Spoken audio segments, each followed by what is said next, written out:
Welcome to Dead Man Talking. Come with me as we step into the deep, dark forest of fear, and let us pray we see sunrise in the morning. Got a fantastic installment for you tonight, guys, as another installment of The Hunters Hunted from the wonderful mind of WayneHarbison. As ever, please do let us know down below in the comments what you thought. Please do like and share. It really does help build the channel and our community further.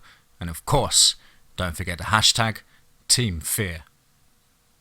If you haven't subscribed already to DMT Forest of Fear, what are you waiting for? Smash that subscribe button and make sure you hit the notification bell to stay up to date with all updates and community posts. And so, without further ado, let's get into tonight's story, entitled A Tale of the Witchkin, the Hunters Hunted, Hounds of the Hunt. Let's get straight into that.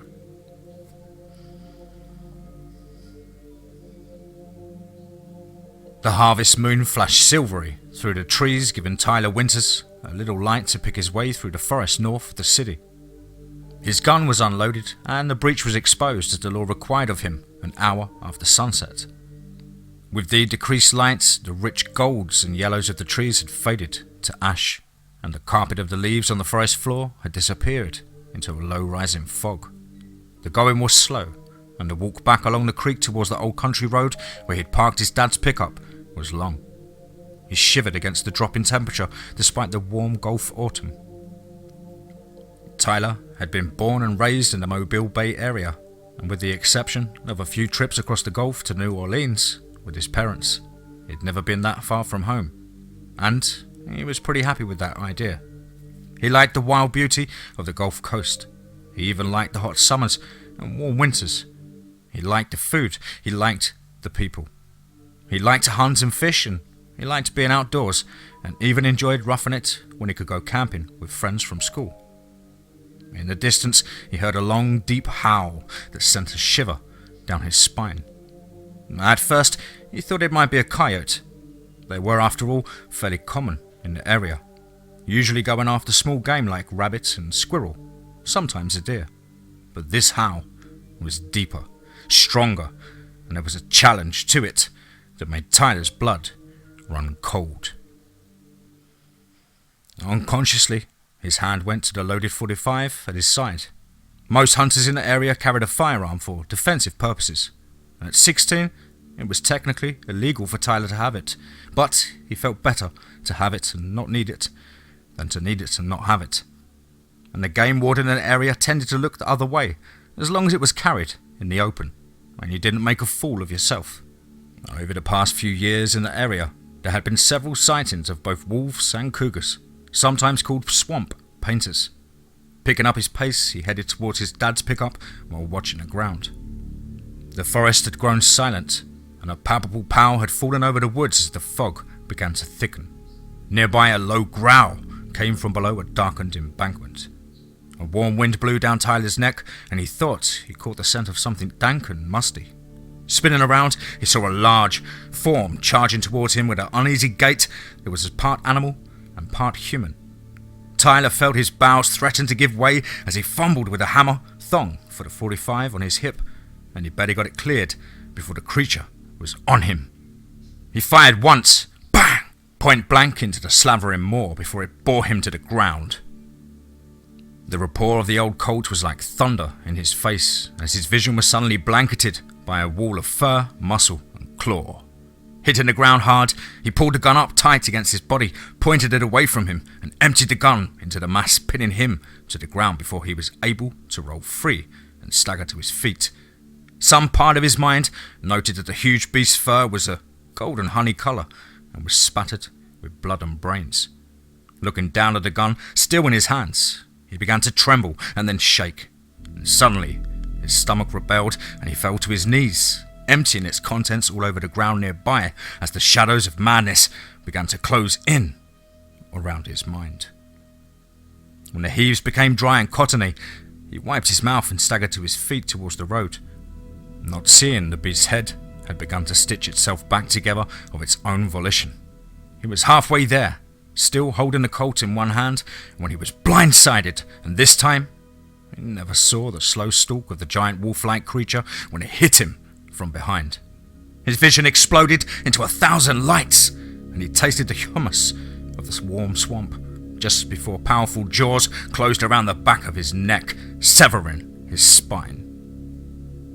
Tyler Winter's last thoughts were that he should have left the woods an hour ago.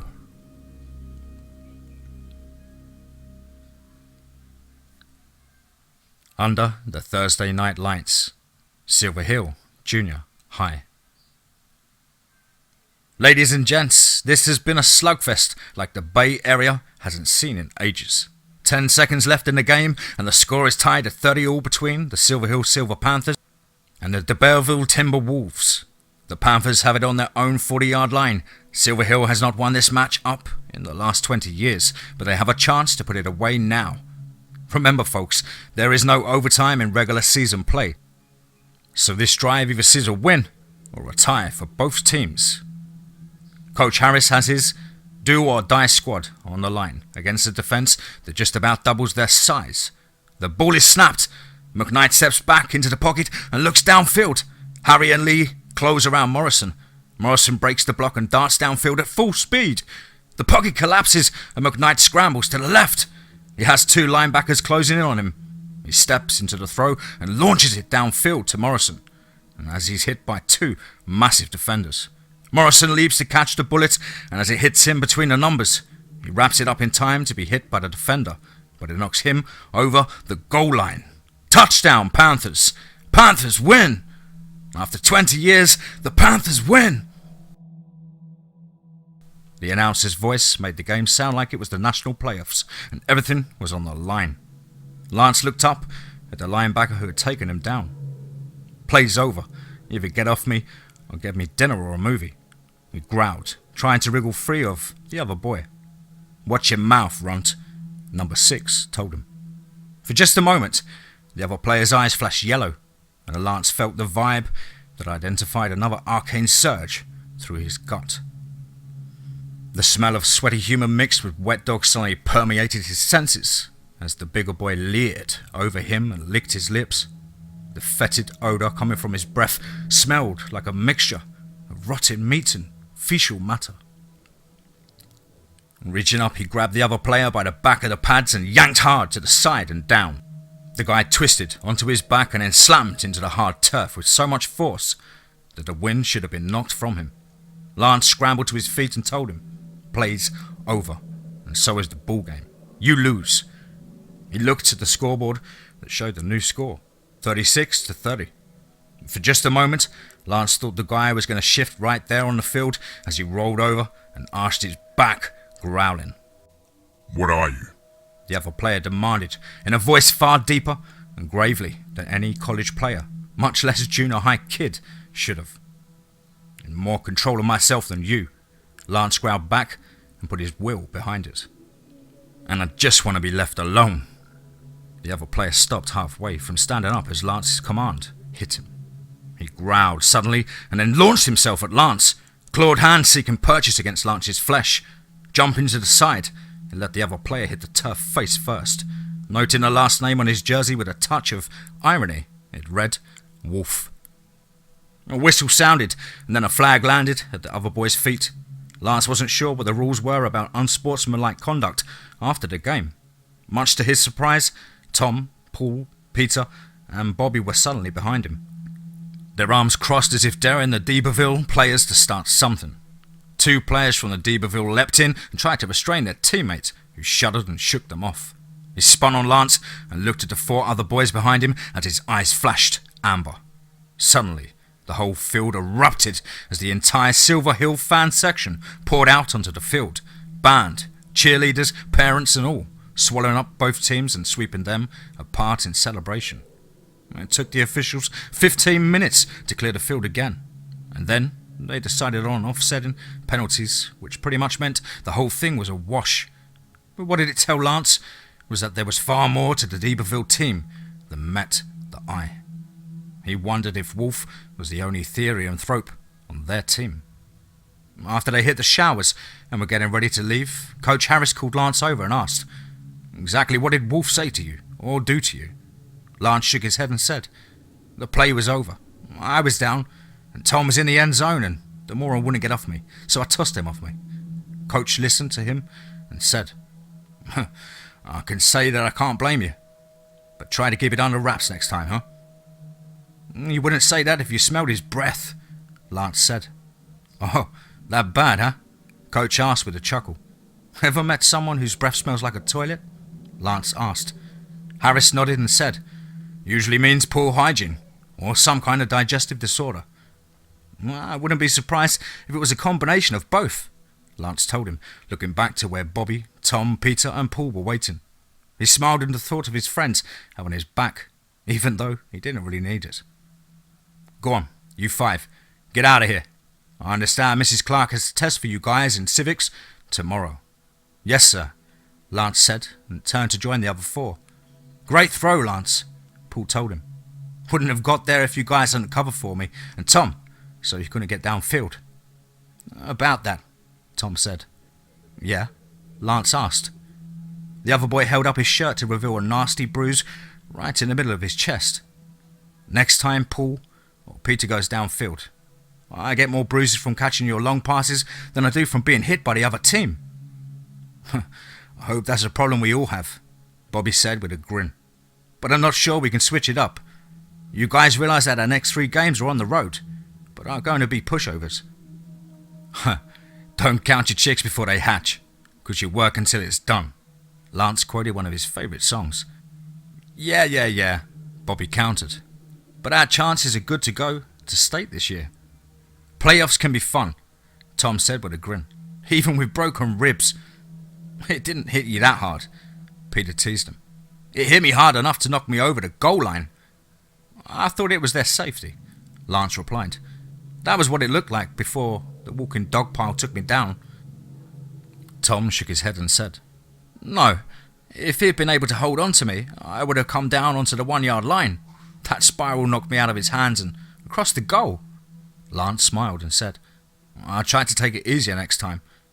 "What do you guys have planned for this weekend?" Bobby asked, changing the subject. "Not much," Paul replied. "Same for me," Peter answered. "I've got to go to my sister's recital Saturday," Tom complained. "You, Lance?" Bobby pressed. "Well, my uncle and his family are visiting. They just bought a house over on 6th Street here in Silver Hill. We're supposed to spend Saturday helping them move in, so I'm going to be tied up with family. But there's going to be a picking on Saturday night. You guys are welcome to come." Peter, Bobby and Paul looked at each other. Something seemed to pass between them, and Pete shrugged. "Could be fun. What time does it start?" "Well, the grill gets fired up about 6. Again, the boys looked at each other. Then Bobby smiled and said, "I've heard about these things. Some of Ted Galliard's cooler friends have mentioned them. They say they sound like fun. I'm looking forward to finding out." A bit surprised that they acknowledged Ted, or that anybody other than Ted and Diane had paid attention to the pickings, Lance smiled and told them, "Great. Can't wait to see you guys there." Then, checking his watch, he said, "I better get going. My dad is probably waiting on me." Indeed, his dad, his stepmom and Dale, along with his Uncle Larry and 2 people he'd never met before, were standing at the gate. One was obviously Larry's new wife. She was tall, shapely blonde, who appeared to be in her mid to late 20s. The other was a girl his own age with the same colouring and build. Both had blue eyes and what his stepmother called a milkmaid complexion. "Larry!" Lance yelled and broke out into a run to hug his favourite uncle. He was shorter than Lance's dad and about 4 years younger. He had the same hair but a stockier build, and he always seemed to have a sly smile in his eyes, as if he knew something you didn't. On his forearm was a tattoo of a bee wearing a sailor's hat and a machine gun in its first 2 hands, a wrench in the second, and a hammer in the third. Above it were the words, US Navy Seabees, and below it, Can Do. He was by far Lance's favourite uncle, and was the one who had originally inspired Lance to shoot for an appointment to the Naval Academy. In his own history, his Uncle Larry was his own uncle that had not passed on his dad's side. "Whoa, Lance!" When did you start working out? Lance put the man down on the ground and said, I thought you weren't going to be here until tomorrow. Lance felt his face split with a wide grin. What? I miss a touchdown pass like that? You gotta be kidding. You'll be playing for Alabama before it's over. Lance shook his head. No, Navy. Well, at least it's not Auburn, Larry said with a sly smile. My second choice, Lance told him. Oh, well, nobody's perfect, Larry replied as he tousled the boy's long blonde hair. I'm sure this all means something to them, the girl next to the woman said. She had a faint French accent. Lance gave her a smile and replied in his best French, only slightly less important than her own right arms, miss. Tu parles français, the girl exclaimed. Lance smiled at her and said in English, poorly and with a bad accent. Where did you learn French? His dad spun on him and demanded in surprise, Boone! Ah, Mr. Dubois has been teaching me. Lance lied. He could hardly tell his father that in his other life he had learned to speak it while studying the Lecoq's cave paintings in Montignac, 13 years from now. He had been told his pronunciation was horrible and his accent worse than an Englishman's. He's done a very good job at it, the woman said with a smile. And it's such a pleasant welcome. Lance grinned broadly and playfully told her in French, Then I have done at least one good thing today. He then bowed slightly to her and added, I am told my accent is atrocious. Lance, this is my wife, Macy, and her daughter, Cassandra Whalen, his uncle interjected. Lance smiled and told the lady, It's a pleasure to meet you. You as well, young Lance, the woman said. Perhaps it is diminutive of Lancelot, as in Lancelot du Lac? Yes, ma'am, Lance told her, but when I hear Lancelot instead of Lance, it usually means I'm in trouble. He then turned to the pretty girl he'd first addressed and said, It's a pleasure to meet you too, Cassandra. This one will be charming the birds from the trees, Cassandra said with a smile. Hello. She greeted him before she looked back at the stadium and said, American football is very different from in Europe. We like it, Lance told her. Suddenly Dow kicked him in the shin. What did you do that for, Rabbit? Lance demanded. You owe me $1, he said, reminding Lance that he was there. What? You bet me that you would beat d'Iberville by 3 points. I said a touchdown. You owe me $1. Lance grinned at him and said, I'll pay you when we get home. I don't have my wallet with me.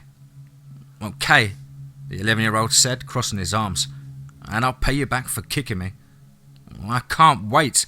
Dow's voice was suddenly a whole lot less confident. Lance looked over at the bus from d'Iberville. He saw Wolf climbing on. The other boy stopped and looked towards him. For just a moment, Lance saw him flash yellow eyes. Can we get out of here? Sounds good, his dad told him as they headed towards Lucy's Dodge and his uncle's Ram Charger. As his dad started up the dart, he looked back at Lance and said, You and Dow sleeping in the living room tonight. Larry and Macy are going to take your bed, and Cassandra will sleep in Dale's. Oh, that's cool, Lance told him. I'll take the couch and we can put a pallet on the floor for Dale. The next morning was a bit of a challenge to get Lance and Dale off to school without awakening their guests, but they managed it. For the most part, it was just a normal day.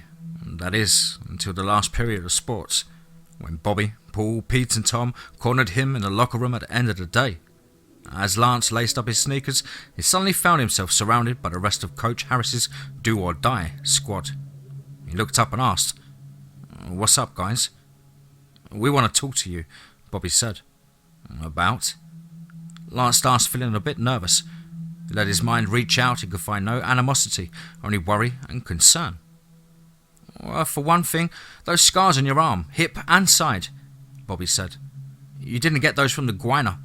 Lance looked down to where Opal McNaughton's claws had raked him. The scars were indeed nasty, and in some cases, still healing. The mercurochrome Lucy had used on them had burned like fire, even worse than the claws themselves, but it had at least cleansed the wounds and let his own accelerated healing kick in and close them. He suspected that he was going to have them for the rest of his life. Got into a fight with a relative, Lance said.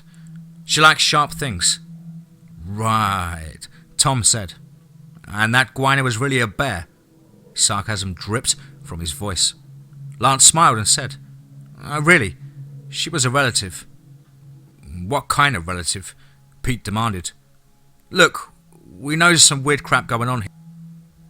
We're not going to talk about it outside of the people who were there. But we're worried about how you keep getting targeted. First, it was the Gwiner. Then, it was one in Kentucky. And now you show up with scars that look like they've been burned into your skin. It's got us worried.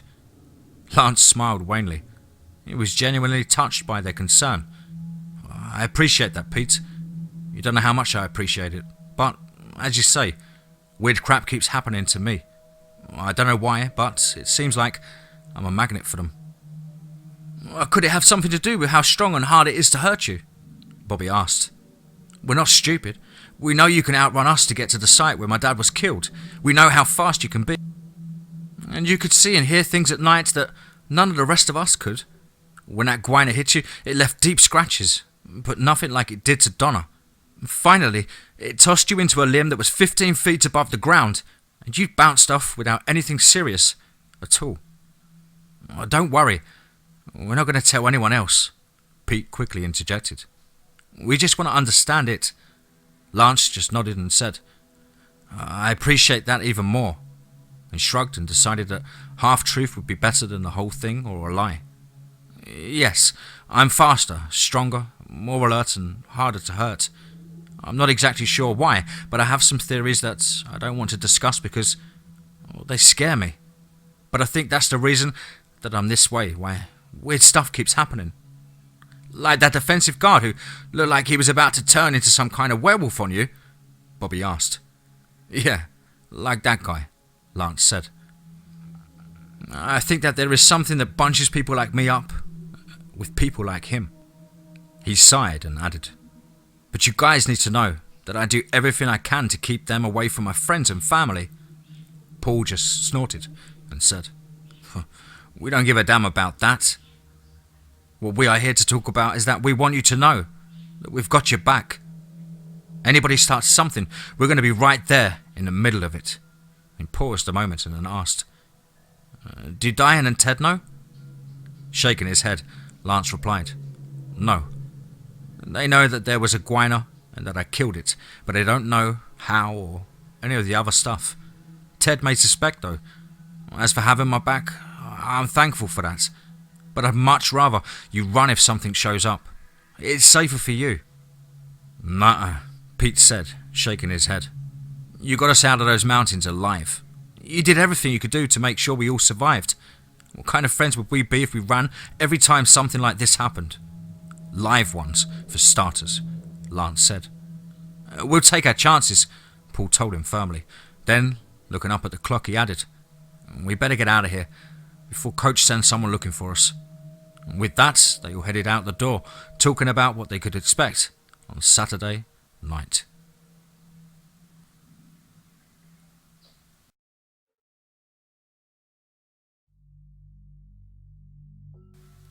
In nearly 30 years on the force, Sheriff Howard Ledbetter had seen some pretty gruesome sights, from car accident decapitations to bloody bodies shot over 30 times. But this particular scene was one that would haunt him for a long time. Not just because of the ghastliness of it, but the fact that this was a kid barely old enough to even drive a car. They'd got the call in last night when the Winters kid had not come home from going hunting after school. It took them until midnight to find the Chevy pickup pulled off Young Neck Road onto a game trail. It wasn't until this morning when they found the body. Poor kid had been nearly torn in half. Most of his organs had been devoured.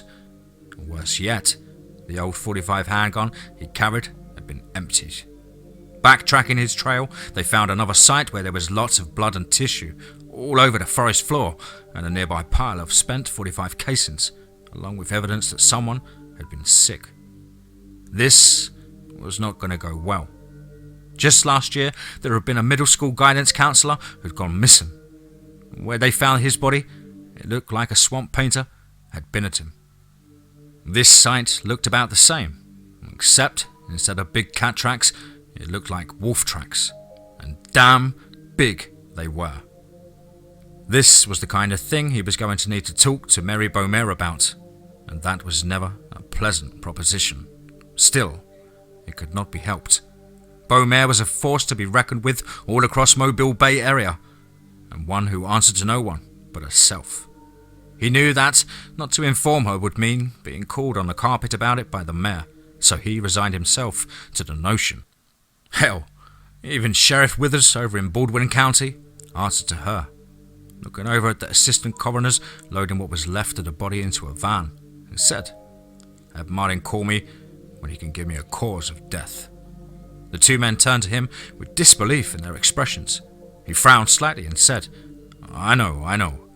I need something positive to put in my report." He left out the to Mary Beaumere part. It was understood, if not spoken. He climbed into his cruiser, a 72 Javelin he bought in a special sale to law enforcement only from Highway Patrol a couple of years ago. It was the fastest thing south Ahoy town, and he enjoyed driving it, even if it was a bit cramped. He looked up at the dash and realised that it was nearly dark. Been one hell of a day, he mumbled to himself as the engine roared to life. On the way back to the city, he pulled into a rather upscale neighbourhood of Westmont and drove until he found the old Georgian structure that had once been the big house to the antebellum plantation. Better to get this meeting over quickly. He still had a lot of paperwork to fill out before he called it quits for the night. He didn't even have to knock, as a tall red-haired butler met him at the door. "Is she in, Donaldson?" "Afternoon, Sheriff," the man said, unfazed. "The missus is in the library. She said to ask you to join her." He took the sheriff's hat from him. Ledbetter smiled and nodded. "Thank you." Donaldson led Ledbetter to the door and knocked upon hearing a query inside. He opened the door and said, "Sheriff Ledbetter, madam." The room was large, with a rich maple wainscoting along the walls, and above it was a Prussian blue and gold wallpaper that seemed to absorb shadows. The curtains in front of the French doors leading out to the patio behind the house were pulled into a cascade of gold cloth, and the late evening sun was pouring rich copper light through them to create splashes of colour across the hardwood floor. Mrs. Beaumont was standing in front of the window, looking out at the afternoon sky. Mary Beaumont was one of those women whom age seemed to be frightened. She was tall, with a blonde hair that was only now starting to silver. Her skin was smooth, but not taut like Howard had seen on women with facelifts. She wore only a smidgen of makeup. Her most salient feature, though, were her eyes. They were a piercing blue that cut to a man's soul like sapphire lasers. "You wanted to see me, Sheriff?" Howard nodded and said, "Yes, ma'am. I know you like to be informed of this kind of thing, so I thought I'd let you know before you read it in the papers." "Go on," she said with a smile as she turned to face him. "We had a boy go missing last night. He never returned home from hunting out on Young Neck Road. We found him this morning. It looks like he was killed by a large animal, either a dog or a wolf." "I see," she replied. "Any chance on catching the animal?" "I don't know yet. First, we have to confirm that was what had killed him, not just what ate him." "Could be coyotes?" she asked. "I doubt it. The tracks were large. It also looks like he emptied a .45 caliber handgun into it. Either he's a very bad shot, or it's one hell of a heck of a canine." She smiled at him, but he could see concern in her eyes. "Thank you for stopping by to let me know. I know it seems strange that I asked to be kept in a loop on this kind of thing, but I really want what's best for the Mobile Bay area." It was a subtle dismissal, but a dismissal nonetheless. Sheriff Ledbetter nodded and said, "If you will excuse me, Mrs. Beaumere, I have other cases to follow up on." "Of course, Sheriff." She frowned and turned back to the window as Ledbetter left the room and retrieved his hat from Donaldson. As the evening approached and the sun dipped beneath the western horizon, Louvre Chastel slipped from between the covers and began to stir. The early evening light cast shadows onto the wall as she stood and stretched. Her right shoulder was still somewhat stiff, and her face more than a little numb. padding nude across the heavy carpet to the lavatory. She turned on the water and waited for the shower to get hot. After a few moments, and she was satisfied with the temperature, she stepped in and began to soak the shoulder under the heavy stream, working the kinks out of it. When the stiffness began to recede, she turned her face into the water and repeated the process. Finally, she went about her daily toiletries to prepare for the evening. Tracking her prey was easy while on the road, but once they entered certain cities, her senses began to fail her. No, not so much fail as confuse her. Certain cities, and especially this one, gave off such a strong aura of the arcane that her prey's aura became lost in a sea of background power. It had been the same back in Salem. Tracking Macy and Cassandra to Salem had been easy, but the area was so steeped in the arcane that she could not pinpoint them.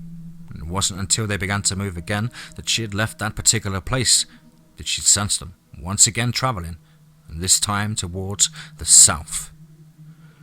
After dressing, she picked up the phone and dialed a very special number. She listened for a while as it transferred through several receiving stations that would scramble the signal on one side and put it back together on the other.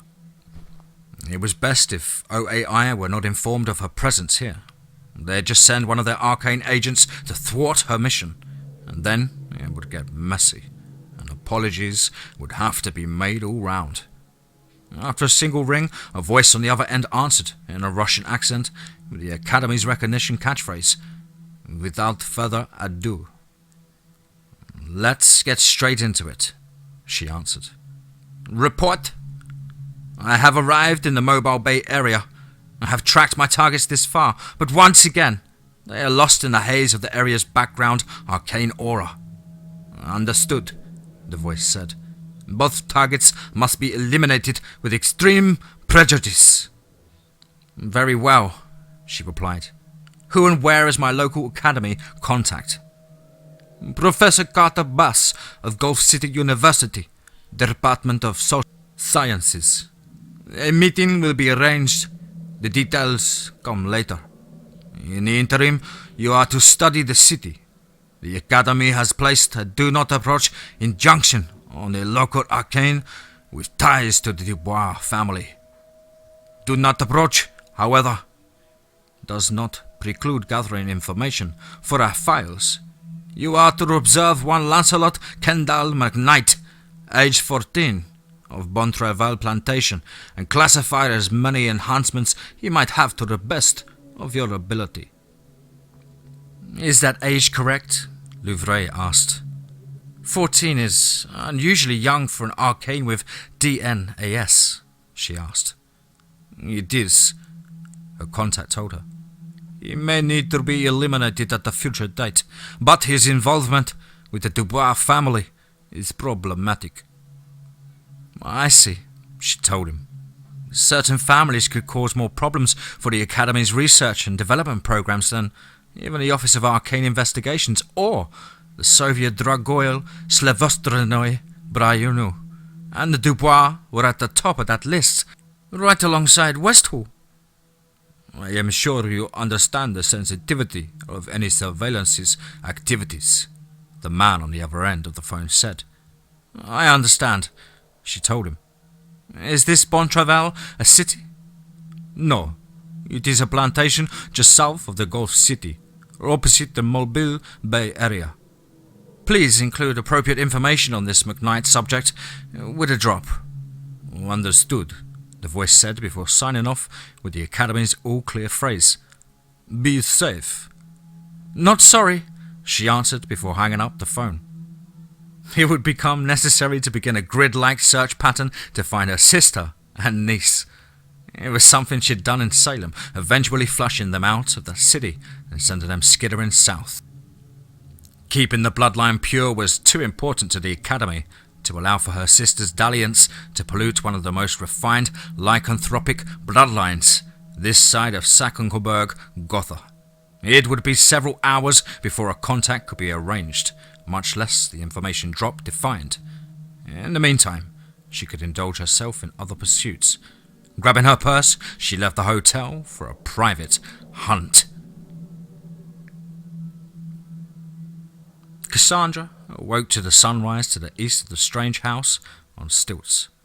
Her stepfather had explained that in 1968 a hurricane had devastated the Gulf Coast and the house had been rebuilt to withstand another one. The hosts, her stepfather's brother, wife and children, were very polite in trying to be as quiet as possible as they prepared for their day. Lying quietly in bed, she tried to understand how she had ended up nearly 5,000 miles away from her home in Brittany to arrive in the Gulf Coast of the United States. She knew that she and her mother were running from her Aunt Louvet, a woman her mother feared to a near irrational level. She had her suspicions too. The 8 years that spent in Salem had honed not only her majesty of the English language, but also the witcheries she had begun to exhibit a few years ago. Witcheries her mother did not share, but seemed to sense without Cassandra understanding. They were witcheries that her mother had paid good money to more than one tutor to help her master. She was being taught, not the Gardnerian forms of magic, but something much older, much darker, and that actually worked. Recently, she had realized that she was being trained in the basic tenets of Druidism, Sayeth, Spaycraft, and Gulda. Waiting until it was clear that Lance, Dale, and Mr. McKnight had left for the day, she came out of Dale's room to find Mrs. McKnight sitting at the kitchen table drinking a cup of coffee. "Good morning, Cassandra," the strawberry blonde woman said with a smile. Good morning, Mrs. McKnight," she replied. "Can I get you something to eat? Lance made biscuits this morning. They're really pretty good. Better than I ever expect a man's to be. We have bacon and sausage. I'll fix you some eggs if you want." "Thank you, Mrs. McKnight. That would be nice." "Okay. We're going to have to get past this Mrs. McKnight thing. Technically, your mother is now Mrs. McKnight too, and that's going to get confusing. You may call me Aunt Lucy or even Lucy if you prefer." She smiled and said, "Yes, ma'am." "Good. Now, how would you like your eggs?" "However you usually prepare them," she answered. "Scrambled it is, then," the tall, thin woman said, raising from her chair. Then, thinking of something, she asked, "Do you drink coffee?" "Yes, ma'am," Cassandra told her. "Thought so," the other woman said, getting her a mug down from the cabinet and pouring coffee from an electric percolator. "Cream and sugar?" "Sugar, please," Cassandra told her. Nodding, the woman put a teaspoon of sugar in the mug and handed it to her as she turned back to the cabinets. "Now, while I'm fixing you some eggs, why don't you tell me about yourself, and I'll try to answer whatever questions you might have about our family." The woman was open and direct to the point. It was something that Cassandra found refreshing after living in the dual world of the Witchkin in Salem and the regular world. Although Cassandra had sensed definite witcheries on Lance, the rest of the family seemed to be as mundane as most. This woman lived in a single world of cut-and-dried reality, not the blending of shadow and light of the Witchkin, especially of that of Salem. "I'm not sure where to begin," Cassandra told her. "Well, why don't we start with the basics? It's obvious that you and your mother are French, especially your mother. You, however, seem to have picked up a more northern accent." Cassandra smiled and said, "We moved to Salem after my father died when I was 6. Papa was Irish, and we were very happy in Gévaudan. Then he was killed, and Mother decided to move us here." "Killed?" Lucy asked, leaving how much to answer or whether to answer at all up to Cassandra. "Yes, ma'am. It was an animal attack." Cassandra immediately felt a change in the woman's demeanour. "What kind of animal?" Shrugging, Cassandra told her, "I don't know much of the details. Mother doesn't like to talk about it, but I think it was a wolf." "Oh, I'm sorry," the woman told her with a small frown. "And so you moved to Salem. That must have been interesting." "It was. It's an old city with lots of history. Not all of it very nice." That's what I've heard," Lucy replied. "I know you've seen very little of it, but what do you think of the Mobile, Gulf City area?" "It's warmer," she said. "Salem had very cold winters, and very expensive ones," her mother said, coming down the hall, already dressed for the day. Lucy smiled and said, "I'm about to fix Cassandra some eggs. Would you like some as well?" "Thank you," her mother said. "Glad to do it. Lucy replied. Cassandra was telling me about living in Salem. Cold is the first word I'd use, her mother replied. How do you think you will like it here? I'm hoping it will be a good change for us, her mother replied, nodding to her. Lucy returned the nod and said, Larry's a good man. I'm glad to see he's found himself a good woman. He deserves it. I've gotten that impression of all the McKnight men that I've met. No, don't let Dale fool you. He's a rapscallion and a half. We have to keep the doors locked at night because he sleepwalks. Although, he seemed to have stopped that since we got Brandy. Your dog? Cassandra asked. Yeah, she has helped a lot in keeping him from wandering. She definitely made Lance's life easier on that front. Lance is not your son? Her mother asked. Biologically, no. He's my stepson, but that doesn't mean I don't love him just the same. He's a really good kid who has had a couple of rough years. He's a straight-A student, quarterback, and is becoming an excellent guitar player. He's the kind of kid that takes care of his chores without you having to ask him twice. Usually without having to ask him once. He's very focused. Dal helps him break that focus and reminds him to be a kid again. Rough years? Cassandra asked. Lucy nodded and said with a frown. You're going to hear about it from the rest of the family anyway, so I might as well tell you what really happened. Not the outlandish stuff the rest of my family is telling. Larry said that he had a nervous breakdown, but has recovered. Lucy nodded her head and said, Yeah, Lance's caretaker instincts are too strong for a boy that age. He tries to fix everything and everyone. Kendall and his ex, Lance's mother have, shall we say, an unpleasant relationship. Lance kept trying to fix their squabbles and it was finally too much for him. With long practiced motions, the woman went about the business of preparing a meal, the whole time continuing the conversation. It sent him into a catatonic state. When he came out of it, Lance chose to come live with us, and not his mother. And if you ask me, it's been damn good for the boy. And there was some kind of animal attack? Her mother asked. Huh, which one? More than one. Lucy nodded her head. The first one was right after we moved here. Officially, it was a bear attack. It wrecked my car, and then one night grabbed Dale and ran off into the woods with him. Lance picked up an axe and chased after the thing until we got his brother back. It attacked one more time, and Lance finally killed it with an axe. Why go after Lance and Dale? Surely there are plenty of animals for the bear to eat around here. Same question I've been asking myself. You said there were other attacks. Her mother's voice was gentle but probing. Lucy nodded and said, This past summer, Lance went camping with some boys on the football team. They were pretty far back in the mountains of Kentucky when something killed all of the adults. This time, they said it was a cougar, but we can't get a clear answer out of anyone. In the end, 4 adults and 1 girl about Lance's age were killed. Cassandra listened to the story carefully. She could tell the other woman was leaving something out. As Lucy lay out the breakfast table for Cassandra and her mother, Cassandra briefly wondered if Lucy knew her stepson was a Witchkin. I can imagine that has made his state of mind, well, more agitated. Lucy shook her head and said, No, not really. I know he carries some guilt because he thinks he should have saved them all. He stays in touch with the girl's surviving sister and brother. But lately, Lance just is. He's a rock-steady presence in our lives that I sometimes wonder how in the world I ever did without. You clearly take care of him, Cassandra's mother said. Yeah, and Dal loves his brother dearly. Since Lance moved in, a lot of Dal's behaviour issues have gotten better. Like I said, he's steady as a rock. As Cassandra and her mother began to eat, Lucy poured herself a cup of coffee and sat down at the table with them. Any idea what Larry has planned for the day? Not really, her mother replied. We are a day ahead of a schedule, so we're talking about riding around town and finding out where everything is. Well, we're out in the boondocks here, Lucy told them. We have to drive to Silver Hill for most of our shopping. What we can't get out here, we go into Dauphin or sometimes Gulf City for.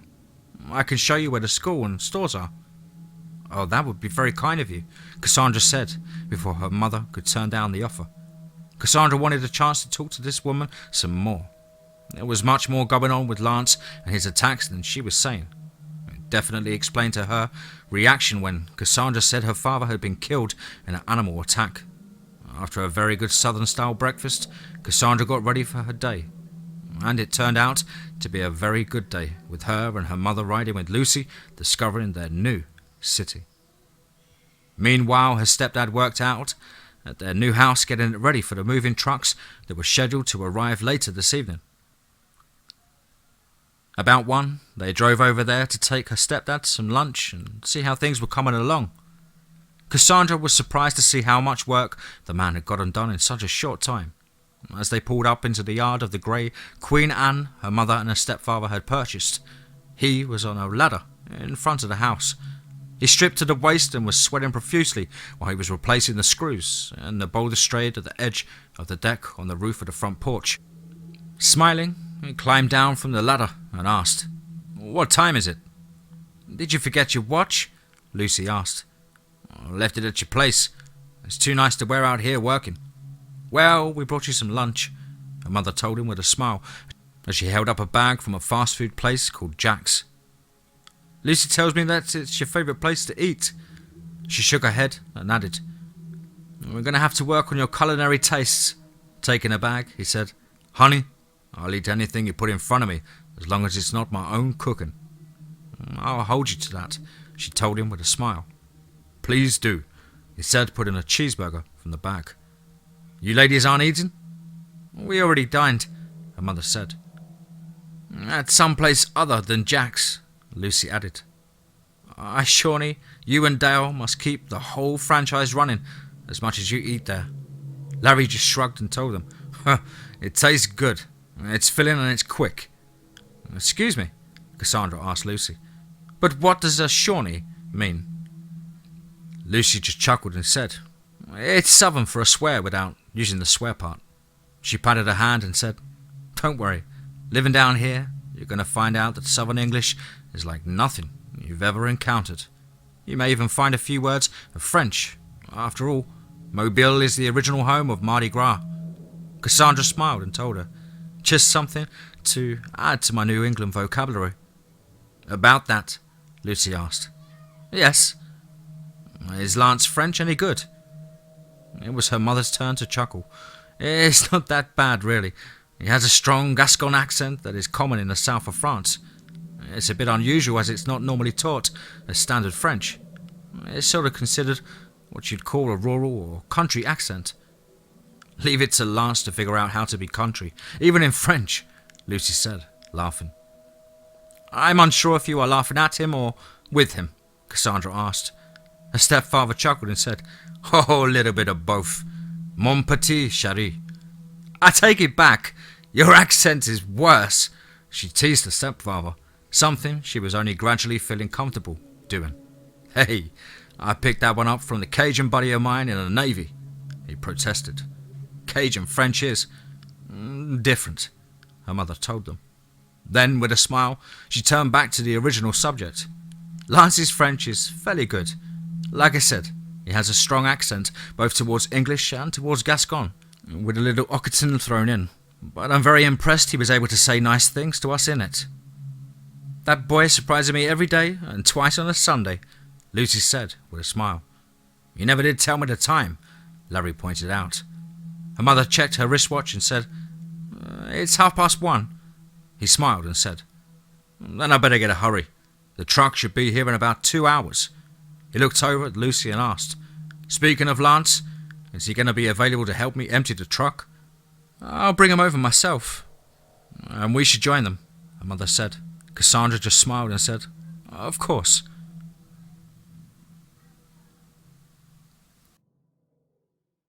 Ten-year-old Brian Colley knew that monsters were real. They were all around him.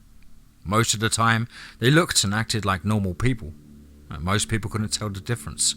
But Brian had learned how to throw his eyes out of focus and then pick out the monsters from the people he met. He learned when to avoid these people because the aura they gave off became more intense. One of his teachers, Mrs. Russell, his language arts teacher, was a monster. He didn't know what kind, but he could tell when the monster was the strongest because her aura would turn blood red and full of angry orange sparkles. Then she'd take a couple of days off and come back looking nearly normal.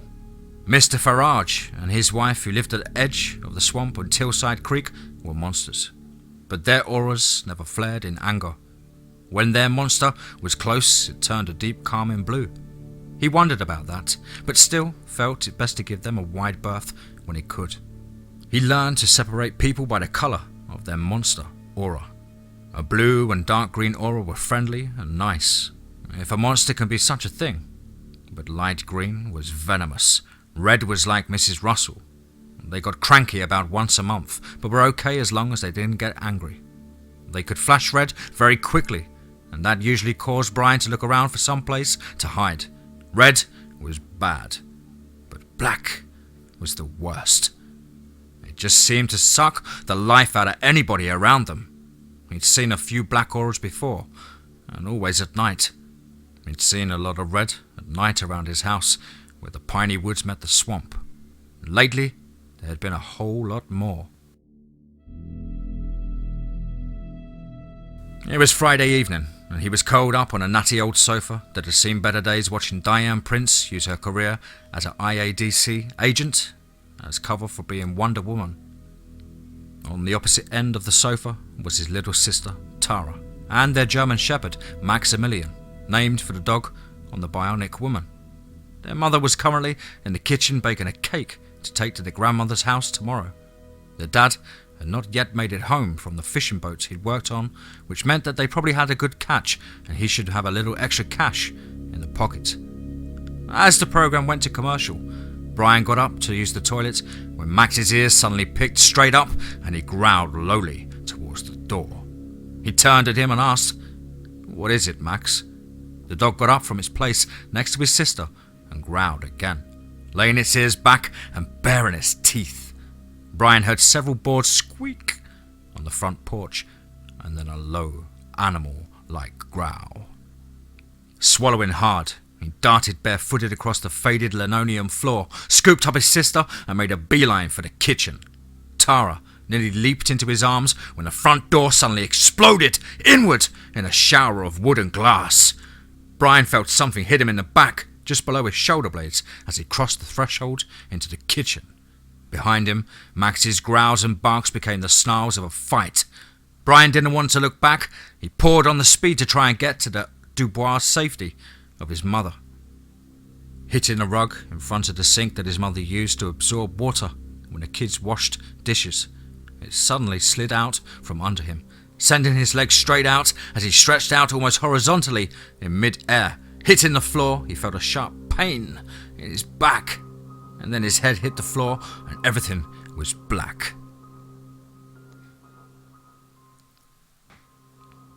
Brian awoke with his upper body feeling cold, but no feeling below his chest. The ceiling of the kitchen kept swiping back and forth like he was on a windshield wiper. Looking to the right, he saw the mutilated bodies of his mother and sister. Looking down, he nearly screamed at the blood-soaked head of a blonde wolf-like beast, tearing out his entrails in huge chunks and then gulping them down. He tried to scream, but there was a popping sound in the room, and suddenly he couldn't catch his breath. What the hell? His dad's voice came from the direction of the living room. With a growl and a flash, the beast stood up on its hind legs and charged in that direction. Brian's last thought before death took him was the beast's aura was blood red with angry orange streaks.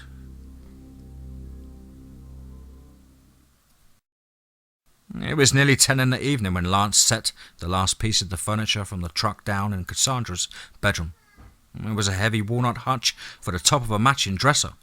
He cheated outrageously while nobody was looking and used his witcheries to get more done than he was normally possible, and that left him nearly as tired and sweaty as his dad and uncle. Cassie carried a box into the room and stopped to look at him closely.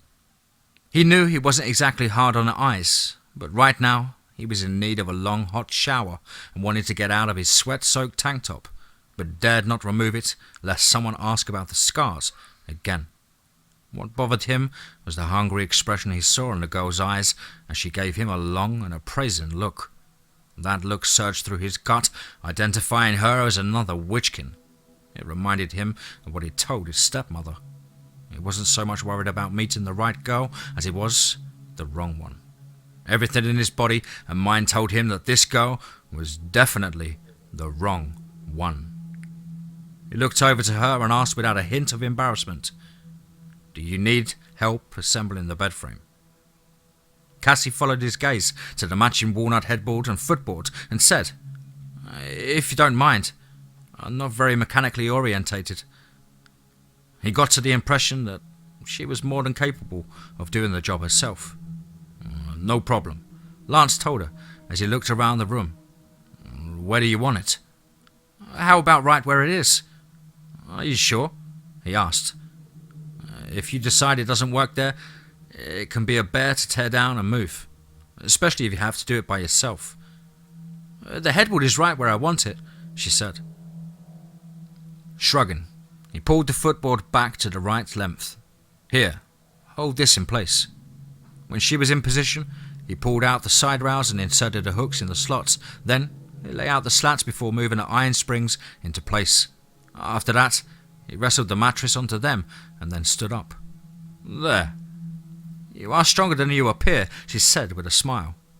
He shrugged and said, "Working with Dad and with the weights at school has its advantages." "Are all the men in your family like you?" she asked. He chuckled wryly. "I don't know what you mean." She walked over to the door and looked both ways down the hall. Satisfied that nobody could hear them, she replied, "Witchkin." She quickly added, "Your stepmother told us about you being attacked. It sounded like something that only another Witchkin could live through." It was his turn to go look both directions down the hall. Still not satisfied, he let his hearing drift downstairs to find all of the adults evidently sitting around the table talking. Looking back at her, he shook his head and said, "It was, and no. As far as I know, I'm the only one for the past 3 generations." "You?" She nodded and said, "Mother is, so am I. So is my Aunt Louvre, Mother's twin sister. But we don't talk about Louvre. I think Mother is scared of her." "Want to tell me about it?" he asked, pulling out the stool for all vanity and sitting. She nodded, sat cross-legged on the bed and said, "It all happened so fast. First, when I was about 6, my father, whose name was Iron, was killed by an animal attack on our farm in Gévaudan." "Iron isn't a common French name," Lance pointed out. She smiled and said, "He was Irish." She continued her tale. "My Aunt Louvre came to live with us to help Mother get settled after Papa died. I knew that my mother was not pleased with Louvre being there. As I said earlier, I think Mother was more than a little bit afraid of her. I know she set off something in my own nerves. It left me thumbing unpleasantly. I later learned that that was a natural reaction to another arcane who was not friendly." Sighing, she told Lance, "I miss my Papa terribly. Louvre would go out of her way to insult not only Papa but his memory as well. She never used his name but called him that filthy Irishman. It was clear that she hated him. I tried to tell Mother that I didn't like the way Aunt Louvre spoke, and Mother would only tell me to be patient, that Louvre wouldn't be with us forever. At first, I didn't understand what she meant, at least not until she woke me in the middle of the night, holding 2 bags. She ushered us quietly out of the house and down to the train station, arriving just as the train to Paris pulled in. I could have sworn I heard that same horrible howling as I had on the night Papa was killed. It frightened me, and I was only about 6. I clung to Mother for support."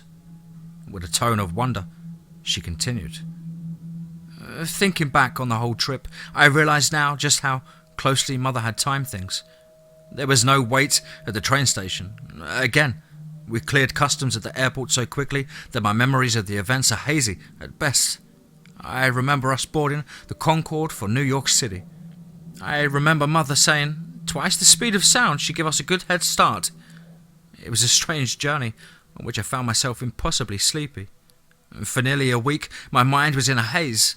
and I didn't come out of it until we were in Konsk, in a small house on the outskirts of Salem, Massachusetts." "Is that where you realized you were a Witchkin?" Lance asked. She smiled, and Lance knew this girl was well aware of how to use her sexuality. "After a while, Mother started by hiring an English tutor for me, and from there she found tutors in other areas." "Other areas?" "Magic," she said with a sly grin and coquettish look. "You may be a Witchkin, but I'm a witch." Lance nodded and thought of Angelique Quintin née Dubois, aunt to Grandmother Kate, and the only other actual witch that he knew, and she was of course also a vampire. "I've had a very little experience with witches." "So, what is it that you do?" she asked. He just smiled and said, "I kill things that attack my family and friends." She gave him a shocked look and said, "If you don't want to tell me, that's fine. There is no need to become angry." He laughed. "I'm not angry. You asked what I do. Well, that's what I do. It seems that I attract other arcane who for some reason go after my family and friends. I usually take an axe to them." He stopped a moment and then added, "Come to think about it, almost every arcane creature I've encountered, I've used an axe at some point or another." "Why?" she asked. He chuckled. "Mainly because it's there. I have my own tutors, and they're never stressed using an axe. But I guess it has a certain psychological advantage. You pick up an axe and start walking around towards someone. It's going to make them pause for a moment. They think, this is going to hurt a lot." "You don't sound like other boys I've met," Cassandra repeated something several girls had told him. "That's because I'm not. I have a plan for life, and I'm working very hard to see it through." "Plan?" "Yeah," he told her. "My first goal is to get an appointment at the Naval Academy of Annapolis." "And after that?" she asked. "I want to be like Larry, a CB. I just want to be an officer too." Mary Beaumere sat down in one of the more comfortable chairs in her parlour and looked at the gathering of some of the most prominent names in Mobile Bay area, as well as the Witchkin of no mean ability. The names present were York, Darling, Farriage, Galliard, and Russell. Much to her pleasure and surprise was the presence of the Dubois in their midst, in the person of the youngest of the 6 siblings, Kiernan. She smiled at the man who was forever stuck at 16, and with his blonde hair, Dubois blue eyes and good looks. The real irony of this situation was that he looked so much like his extended nephew, Lance, that were they dressed similarly, that a soul would be hard-pressed to tell the two apart. "Thank you all coming on such short notice," she began. "But we have an issue building that I would like us all to deal with before it gets out of hand." "You mean the family that was slaughtered down near Bayou La Batre last night?" Sonia Russell asked. "You know about that?" Marie asked, somewhat surprised. Sheriff Ledbetter was supposed to inform her before revealing this kind of information. The tall, dark-haired woman frowned and said, "Only because I stopped by there this afternoon to check on one of my students. It's not like Brian to miss school.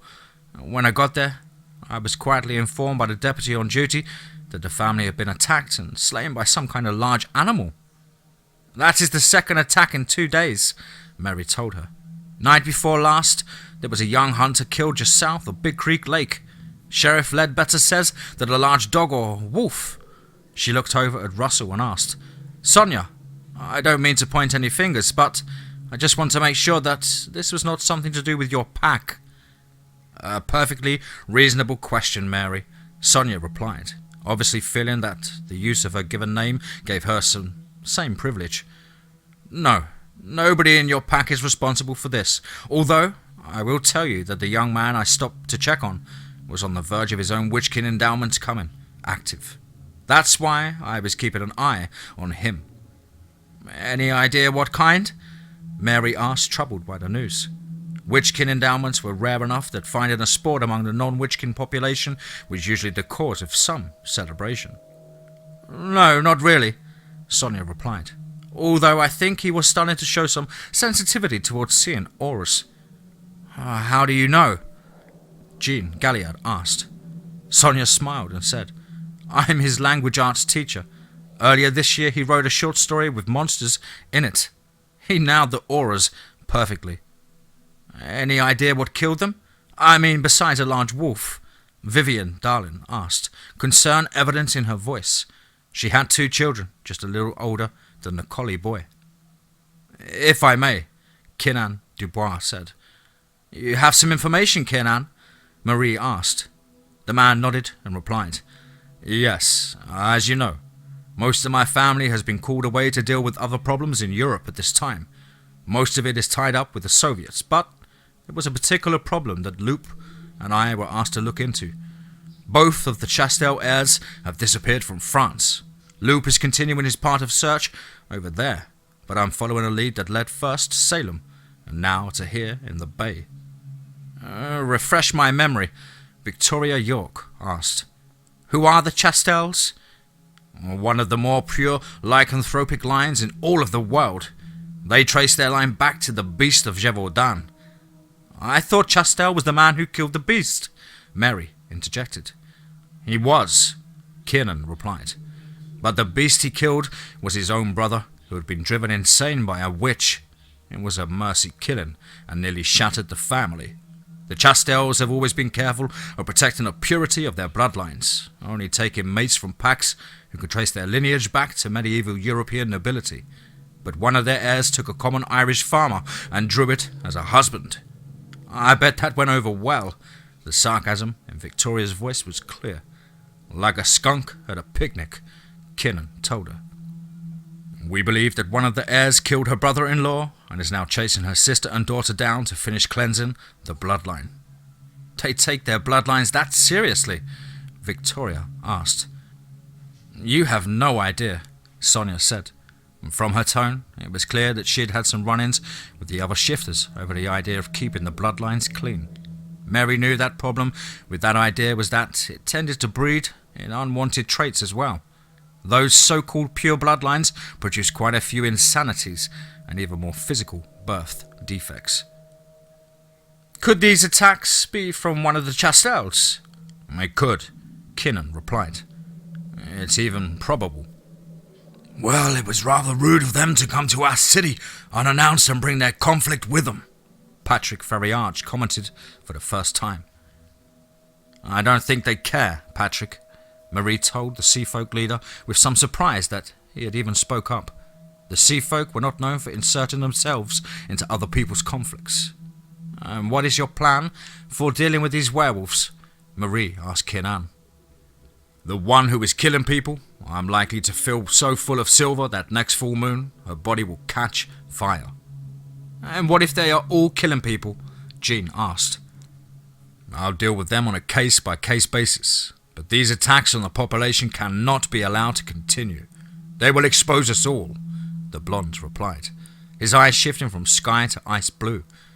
They are too close to a particular treasure we have only recently reclaimed. You mean the McKnight boy? Sonia asked. It was Kiernan's turn to look surprised. How do you know about that? Sonia chuckled and said, Nobody kills the guano without the rest of us knowing about it. Add in the thing that was breaking necks and ripping out people's throats, we tend to take notice. Like you said, indiscriminate killings could expose us all. And so we should leave this up to you? Mary asked. I wouldn't go that far, Kiernan said. If you see something and you can deal with the situation, don't hesitate to defend yourself or the crutches. That is, if you can do so without giving away who and what you are. Understood, Patrick said. I knew Brian Colley. He was a good kid, and his family were hard-working good people too. And of course, nobody was going to correct Dubois on the use of pejorative crunchies for non-Witchkin. Is there anything else? Sonia asked. Not from me, Mary answered. Anybody else need to bring something to our attention before we close this thing down? When everyone shook their heads, she then said, In that case, let's adjourn to the dining room where Donaldson has prepared an excellent brunch for us. I was hooked at the word brunch, Kiernan said. Why am I not surprised? Patrick commented as he came up to the young man. It is good to see you again, Kiernan. Ah, you too, Patrick. How's Maureen? Ha ha, you know Maureen. About this time of year, she gets restless, wants to head to deeper water. Why don't you? Kiernan asked. Because it's not safe right now, the Nixie replied. There have been some incidents out in DeSoto Canyon. Many of her people have started to give the bay a wide berth. Well, keep me informed, Kiernan said. If I or one of my brothers or sisters can do anything to help, let us know. Ushering the blonde out of the room, the older man smiled at Kiernan and told him, the thought is most appreciated. In the movies and pulp novels, these kinds of meetings are portrayed as just an exchange of code phrases, and then the two operatives would get down to business. In reality, this meeting required at least an hour of observing and counting small movements before the first contact was even made. Then, there had to be an exchange of complicated code phrases before they could sit down and discuss the business at hand. Settling into one of the empty tables at an unused classroom at GCU, she studied her contact. He was in his mid to early 30s with brown hair that he pulled back into a short ponytail. Behind his overly large glasses were a set of magnified brown eyes that gave him an owlish look. He wore a grey leisure suit, a black patent leather boots with platform heels. How can I help you, Miss Chastel? He asked. I've been asked by one of the Academy Deans to give you as much assistance as I can. Louvre knew that. Being asked meant ordered, but she saw no need to press the issue. How much has the Academy informed you of my mission? She asked. That your primary mission is to end a taint to the Chastel bloodline, and your secondary mission is to gain more information on the one Lancelot McKnight. A succinct answer. Louvre appreciated that. What can you tell me about the arcane side of this city? The man passed her a folder and then leaned back and fell into lecture mode. But this lecture was one that he had never given in class. Technically, this is two cities, forming the great Mobile Bay metropolitan area. On the north side of the bay is Gulf City, and on the northwest side is the city of Mobile. They meet at the Spanish River. I do not need a geography lesson, she snapped at the man. Understood, he replied, not in the least flustered by her comment. However, to understand how deep the arcane is buried in this city, you must understand its history to a certain extent. There are very old and very influential lines of power that run deep into the fabric of both cities. Lines of financial power, governmental power, and arcane power. At the center of that web is Mrs. Mary Beaumere. She pretty much knows about everything that goes on in the Witchkin population here, and nothing happens among the Witchkin in which she does not have a say. At least until recently. Recently? Louvre asked. I think recent events are why the Academy asked you to observe McKnight. My initial information suggested he was still a child. Yet you are here to eliminate a child, Bass suggested. He understood the politics of the Academy better than she gave him credit for. Her assessment of him just rose. Yes, he is only a child, if a 14-year-old can be considered a child.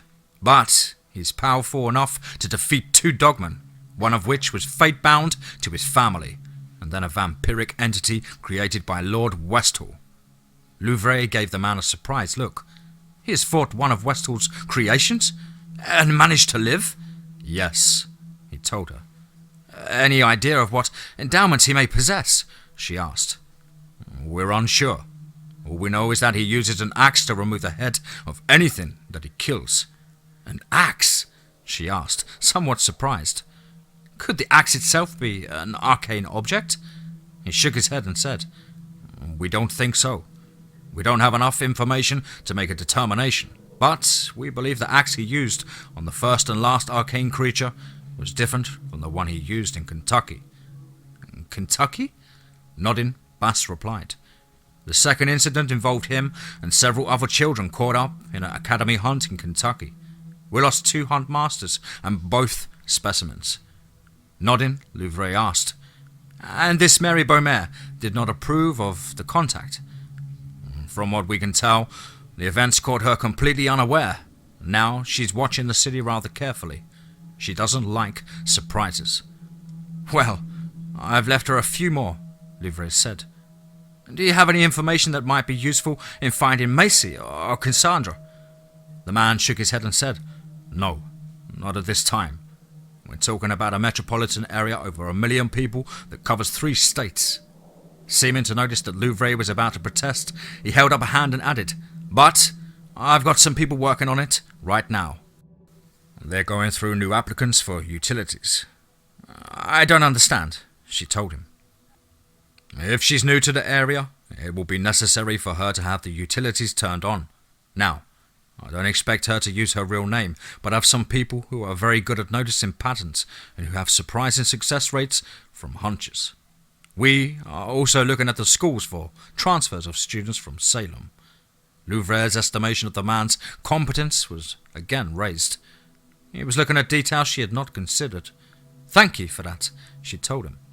It's my pleasure, Miss Chastel, he replied.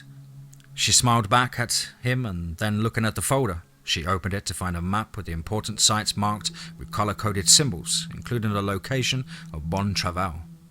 There were a series of phone numbers and colour-coded passwords to use for covert contact. Finally, there was a stack of money, a driver's license, and necessary papers.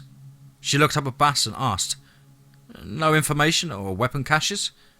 Those are marked in infrared ink, he told her. She growled out a smile and let her eyes shift to that amber of her wolf form and studied the map again. It made all the difference in the world. Now, not only were the places marked, but there was detailed information next to each of the dots. Furthermore, it was written in a rather formal and stilted French, not the standard Parisian taught in schools across the globe. As you wish, Bass told her. If there is nothing else? I am quite satisfied for now, she replied as she rose from the table and offered her hand. In one afternoon, you have been far more helpful than the last 6 months in Salem. He stood and shook her hand gently. It is my pleasure to assist you in your endeavours, Miss Chastel. It's not often we deep-cover operatives get much of a chance to actually aid in an active mission. It's a welcome change. Louvre nodded and studied the man. He did not appear to be either fawning nor starstruck, but seemingly genuinely glad to be of assistance. She decided that she actually respected this man, if not liked him. It was a pleasant change all on its own. Leaving the university, she headed east across the bay towards Bon Travail. Louvre found that she rather liked these twin cities set on the Gulf Coast. Both had a very French feel to them, and many streets and institutional names owned the French explorers who had braved much hardship to see the area settled. Exiting the highway that crossed the bay, known to the locals as the Bay Way, she entered Spanish Fort. She followed the directions on her map down Highway 98 until she reached the city of Dauphin. It was there she pulled off the highway onto the surface streets of Gulf City proper. Traffic was a bit more than she expected, but she was able to find a nice little out-of-the-way bookstore in the Belle Forest district with the unlikely name of La Bibliothèque Magique. Bookstore and coffee shop. Smiling at the name, she entered, ordered a coffee and tart, and sat down to study the map and the file. It was weak on information about McKnight, something that made sense if they were asking her to study him, but strong on data about the plantation Bon Travail and its rather sordid history. There was a note that the whole of the estate except for the farm manager's house was held in a trust by the Dubois. The latter was owned by one Kendall McKnight, evidently Lance's father. She briefly wondered what could bring the Dubois to cut up the property. Suggestions that the McKnights were descendants of the Dubois might explain it, but little else would.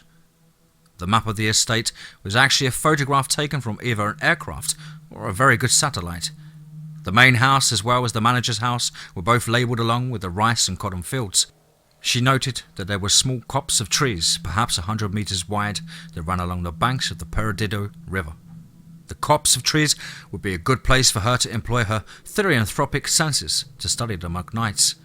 She smiled to herself as the possibility of a hunt began to permeate her being, and she was the quintessential hunter at the top of the food chain. This wouldn't be a hunt to kill, not yet at least. This was a hunt for information and a chance to pit her stealth and stalking skills against another Witchkin. It was almost as exciting as her other hunt, and so she waited until nearly sundown. Then she drove her rental to a small park on the south side of the estate and entered the forest there. At one point, she passed through an ancient graveyard, long since abandoned. Something about the old mausoleum, whose door was shattered on the ground, and a replacement far newer than the surrounding stone, bespoke of some recent intrusion. She wondered if this was where the Westhall's creature had hidden itself while it stalked the boy. Slipping past the heavy stone foundation of the old house long since taken by fire, time, and the elements, she noted again that there was a sense of great violence being wrought upon the land here. And by the time she had made her way past them and into the copse of trees she had seen on the map, the sun was well down. In the darkness, she slipped from her clothes and folded them neatly into the bag she carried. Stowing that into the crook of a tree, she partially released the wolf in her soul. It wasn't a complete transformation that the wolf craved, but something far closer to human than wolf, but no less dangerous. And it cost her in pain as she held back the beast from making the more radical changes, and that left her sore in her bones. She could feel the forest around her become silent as she stalked the edge of the tree line and watched the strange house on stilts where the boy lived. Currently, there were several cars parked alongside the drive. A fire was burning in a pit, and the smell of cooked meat wafting down from it nearly turned her stomach. Strains of what the Americans called country music could be heard from a group of musicians in a circle around the fire. Louvre did not care for it. It was the music of peasants and what the Americans called blue-collar workers. It was not fit music for the nobility of the wolf. For long moments she sat there.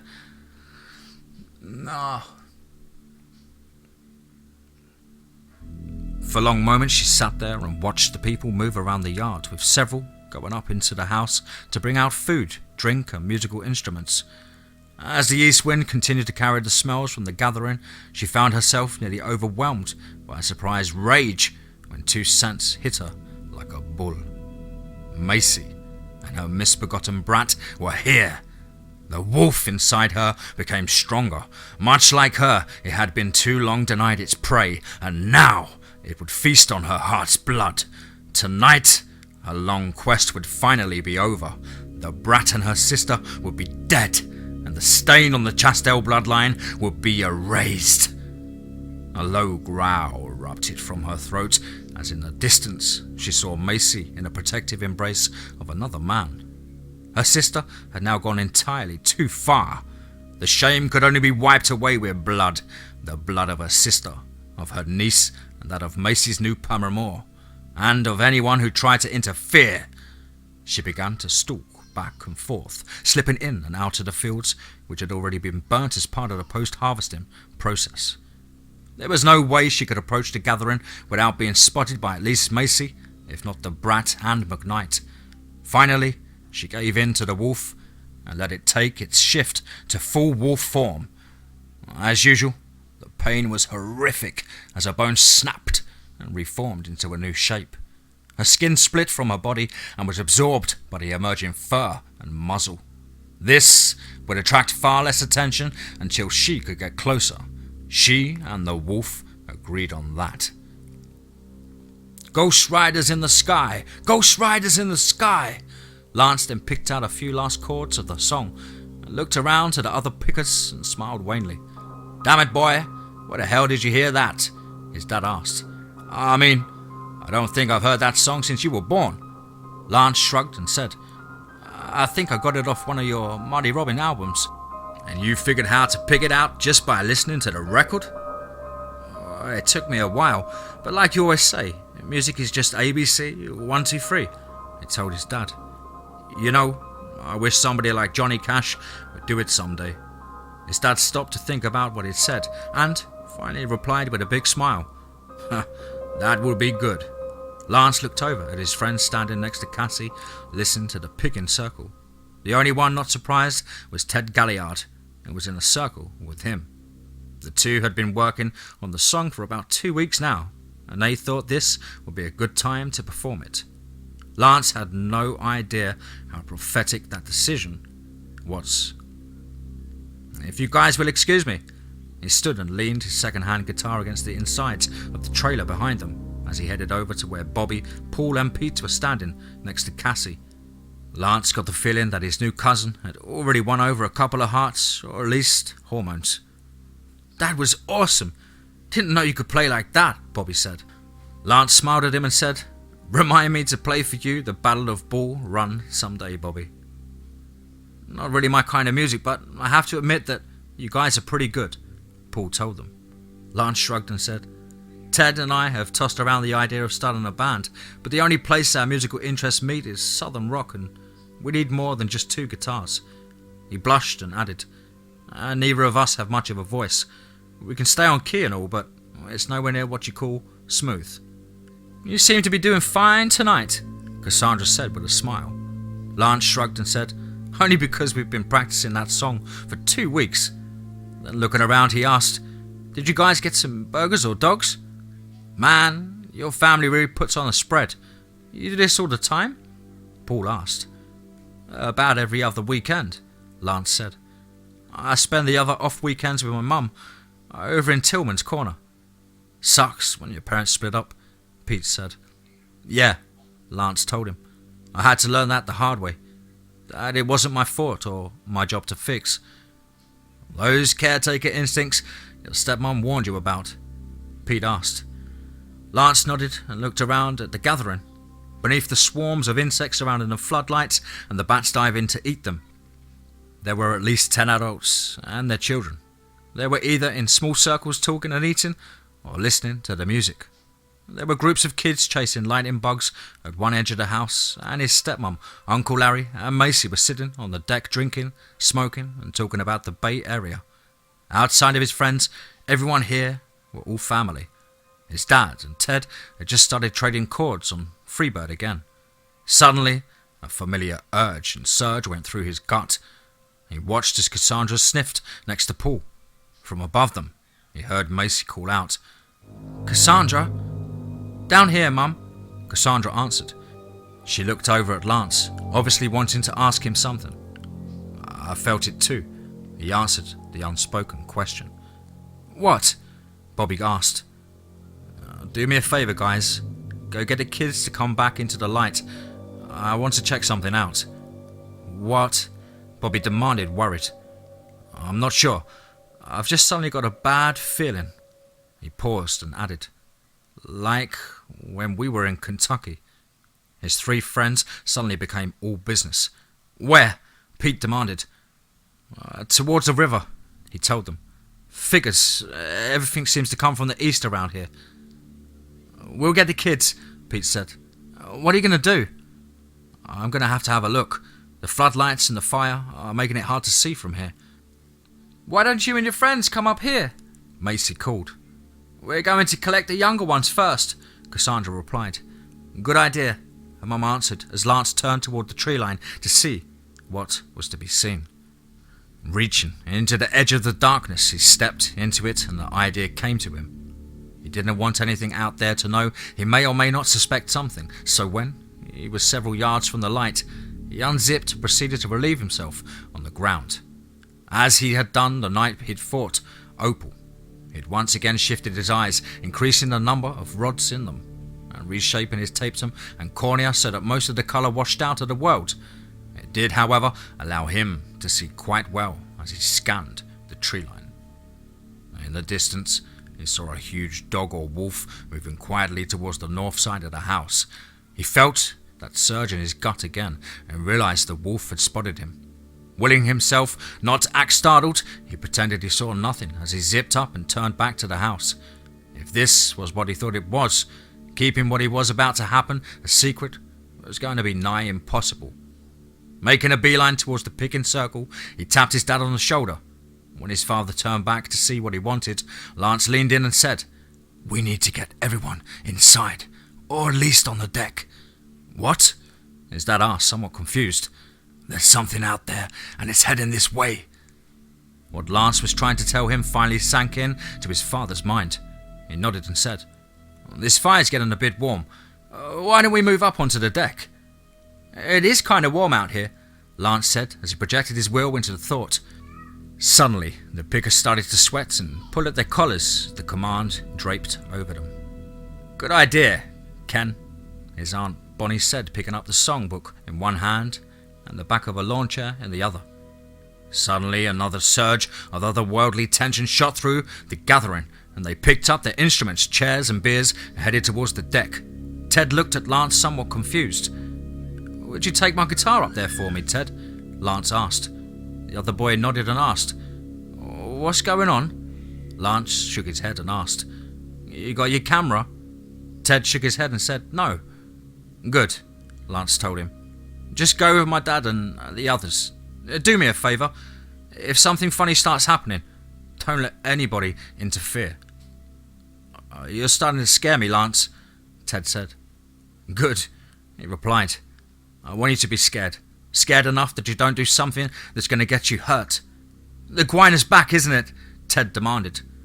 "I hope not," Lance told him. "Just do as I ask." Ted's eyes became fear-bright, and Lance could see his nostrils begin to flare. He nodded, grabbed Lance's guitar, and made a beeline to where everyone else was climbing the stairs. As Ted reached the top, only Paul, Peter, and Bobby were left on the ground. "What do you want us to do?" Suddenly, a howl split the night air, and in the distance Lance could hear bones popping and low grunts and growls. "Stay here. Make sure nobody comes after me," Lance told him as he took off at a dead run. Before he made it to the edge of the floodlights, a huge creature covered in honey-blonde fur came loping out of the shadows, its yellow canine eyes intent on something on the deck. The damn thing was nearly as big as a guina and was shaped pretty much the same, with one exception. This one had no tail. Dropping to his shoulder, he launched himself directly into the giant animal's path, and with a loud thud, the two went down in a tangle of arms, legs, fur, and fangs. The werewolf had more mass, but Lance had more speed when the two collided, and that cancelled out the momentum from both of them. They hit the ground, rolling until they collided with the tool shed with a loud bang. A flurry of claws tore Lance's shirt to tatters as the wolf straddled his hips and raked him repeatedly. He smelled blood as he twisted under the great beast and heaved it off him. Staggering to his feet, he looked down to see where the werewolf had opened him up a good several places. With some satisfaction, he noted that the wounds were beginning to close. Then, looking up, he saw the beast stare at him and growl low. "I don't know what you want, but you're not getting it." The beast looked up to the deck and growled. "Who do you want up there?" Lance demanded. The creature raised an arm, and then with a clawed forefinger, it pointed to where Cassandra was standing at the railing. Something seemed to be off up there. The only people moving was Cassie and her mother. There was no more sound coming from the deck, no conversation, no screams, nothing. He shook his head and said, "She's family now. You mess with her, you have to go through me first." Lance could have sworn he saw the beast shrug once, just before it charged him. It leapt at him with arms spread wide, claws deployed. Lance sidestepped the attack and lashed out with his hand, grabbing the beast by one hairy arm. He latched down on the arm, twisted in place and sent it spinning back into the darkness. "You got any idea why this thing wants you, Cassie?" "It's my sister," Macy said with a low growl. "I'm sorry you were involved in this, Lance. It was never my intention to put you and your family in danger." Her voice became lower and her words nearly growled out. "Mom!" Cassandra screamed. "No!" Again the beast came charging out of the darkness full tilt and leapt high into the air. Suddenly, another blonde creature leapt from the deck. Two hulking beasts met in midair in a collision that bounced them off the cement blocks of the house before they hit the sandy ground where Lance was standing. Growling and snarling, the werewolves tore into each other. Lance had no idea which one was which as they rolled across the ground.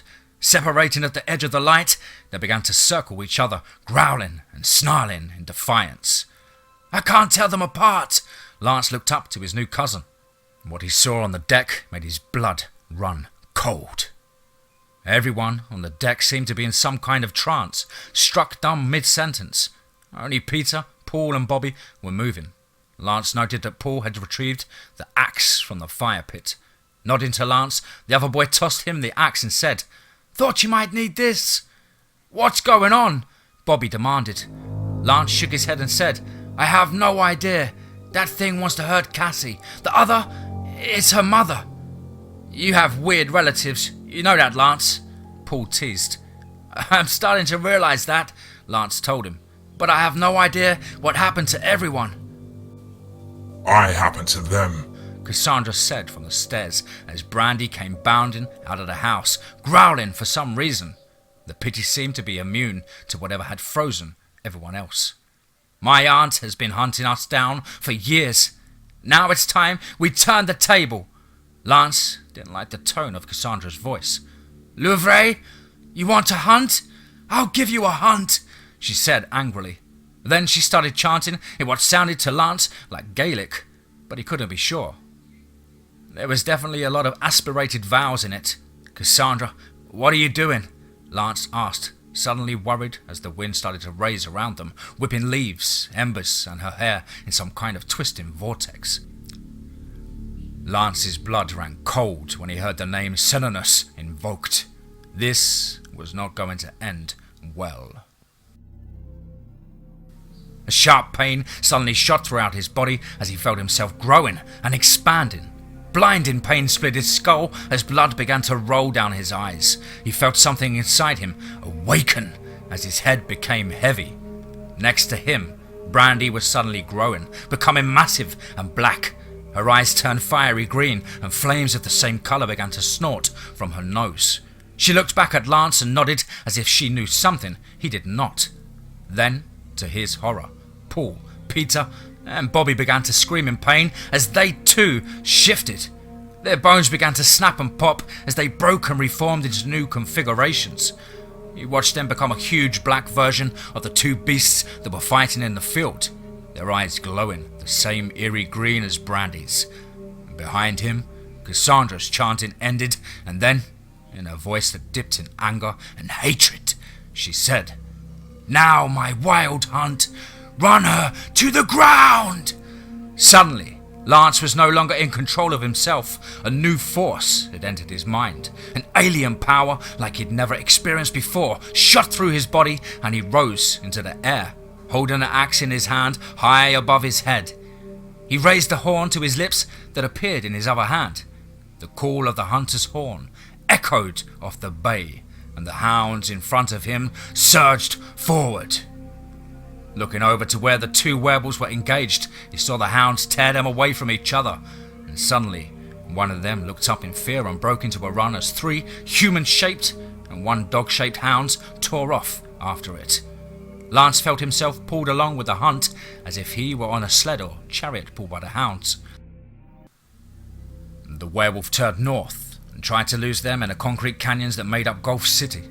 The hounds, however, seemed to be able to fly effortlessly over rivers, logs and obstacles that the she-wolf was forced to go around or over. Pelting down the streets, leaping from car roof to car roof, brick wall to lamppost and then back to car roofs, Louvre sought to escape the wild hunt that pursued her for hours. Every now and then and again, someone would glimpse the hunt in a particular manner and suddenly found themselves caught up as one of the hunters being led by the hounds. Lance found that he had little control over the situation as he was pulled across the bay and down the streets of Mobile. He noted, with some irony, when they passed his mother's house in Tillman's Corner. Then the hunt continued south, eventually to cross the bridge of Dolphin Island. It was here that the hunt ended, with the werewolf frightened and exhausted her back to the sea. She stood defiantly in the sandy beach and howled defiance as the sun began to rise in the east. The hound surged forward, and in a god-awful melee of claws and fangs, the werewolf was torn to pieces and dragged in opposite directions. The huge beast that had been Brandy brought the head of the werewolf and dropped it at Lance's feet. As the head shifted back to human form, Lance felt the spell release all of them. The world suddenly shifted sideways, and he, his friends and Brandy suddenly found themselves back at his house where the hunt had begun. As he returned to his own form, he felt 2 knots of bone retract into his forehead. In his mind's eye, he could see a well-built man with green hair and with deer antlers coming out from above each eye. In one hand he held a snake, and in the other a golden torque. Well met and good hunt, young Lancelot, it said in his mind. Those who have been touched by the hunt and survive are never the same again. The presence was very hesitant to leave him, and Lance was forced to call on the other half of his joined soul to push it out. Looking around, he saw where Peter, Paul and Bobby were picking themselves up from the sandy ground. What the hell just happened? Bobby demanded. Lance looked over to where Cassie and her mother were standing, a look of trepidation on both of their faces.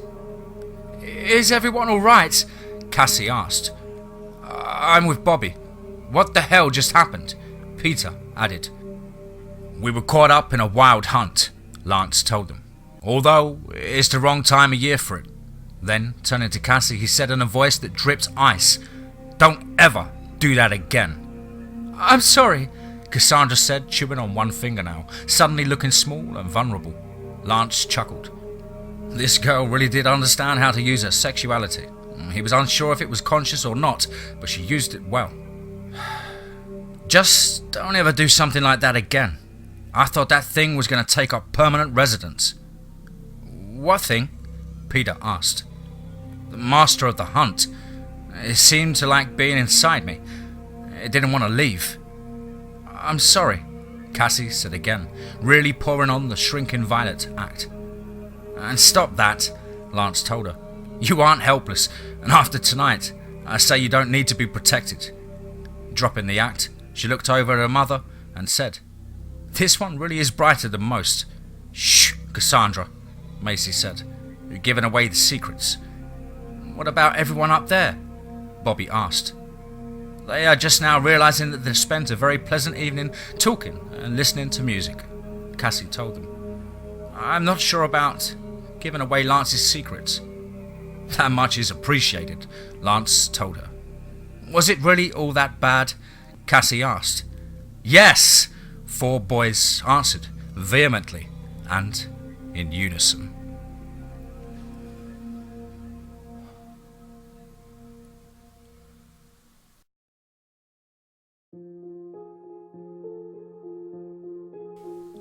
Wow. Absolutely intense, spine-tingling werewolf action there. And as you guys know, I really do love and enjoy the werewolf stories the most, the Dogman stories the most. Just absolutely heart-pacing and wonderfully written stuff there, Wayne. Thank you so much, brother, for all you have done for the show, the input and advice behind the scenes as well. Really is appreciated. Guys and girls, you know the drill by now. Please, as ever, do let us know what you thought down below in the comments. Please do share and like. It really does help build the channel and our community further. And of course, we're trying to smash our way through that 30,000 subscriber mark. We can only do that with your help, your pushes of your likes and shares. Remember, if you yourself have a story you'd like to share with us here on the show, whether it's true or fictional piece, you can get that over to me on the website, which is www.dmtforesterfear.com, and go to the submit, report or story page. I hope you're all well and happy and having a wonderful weekend with friends and family, good food, and as ever, remember, be safe, not sorry.